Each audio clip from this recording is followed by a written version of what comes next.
Nan, babo kabalin, kumusta kayo po? My name is Louie and welcome to Where in Pampanga, where we help businesses promote their products and services to our Where in Pampanga community. For today's vlog, we would like to thank Cake by YK. If you check their fan page, guys, they are actually serving a lot of delicacies and sweets, no? They are also serving customized cakes.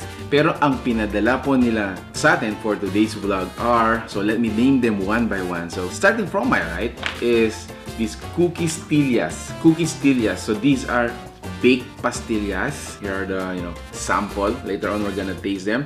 And then next is meron tayong German chocolate cake. So this is a dark chocolate cake with chocolate pecan frosting. Ayan po, grabe. Can't wait to taste that. And then next to introduce you guys is yung kanilang assorted cupcakes. So they have this s'mores cupcakes.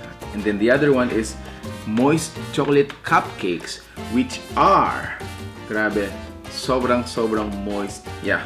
And then lastly, I think this is gonna be the, the star of this vlog. Ito po yung Basque Burnt Cheesecake. There you go. Check this out. So, again guys, it's a cheesecake. Yeah. So, this is not your typical cheesecake. It's a smooth, it's creamy, it's a, melts in your mouth. Basque Burnt Cheesecake. So, what I wanna try first is yung kanilang cookies tillas.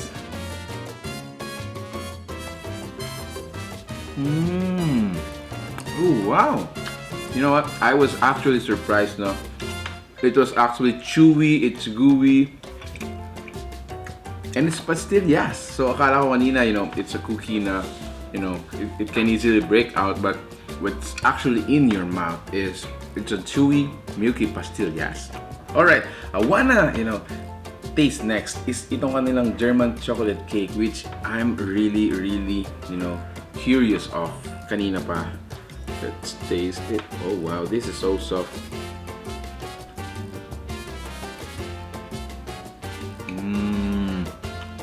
Wow, it really has some parang grated coconut meat on top, which makes it a little bit crunchy. Plus, it has pecan nuts. Oh wow, not too sweet. Hindi nakakaumay. As a matter of fact, I'm tasting it for the third time.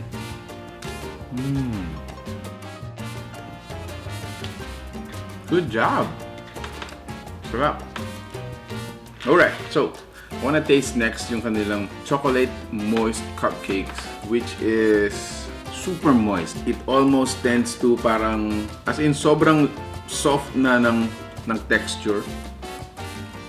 And it is dark chocolate. Alright, so next is yung s'mores. Look at that, it's so gooey.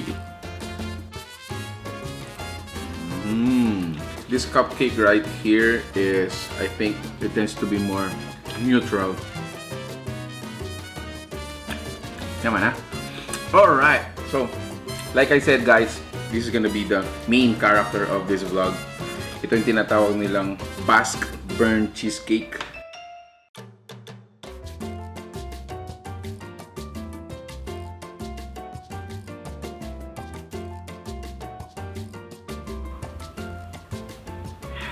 Let's taste it!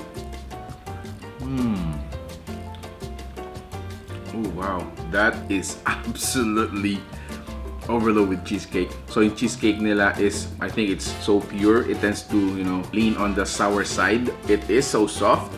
It is also moist, not dry. Oh, wow. Alright, so if you are to ask me which sweets among, these delicacies I'm going to spend most of my time, I think I'm gonna go for this German chocolate cake. Meron siyang grated na nyog. It's also chewy with the pecan nuts. It is absolutely must try. Alright, so again guys, please check out their fan page. They are serving a lot of goodies like this customized unicorn cake. You can also do a transaction with them, get their service for your customized cake.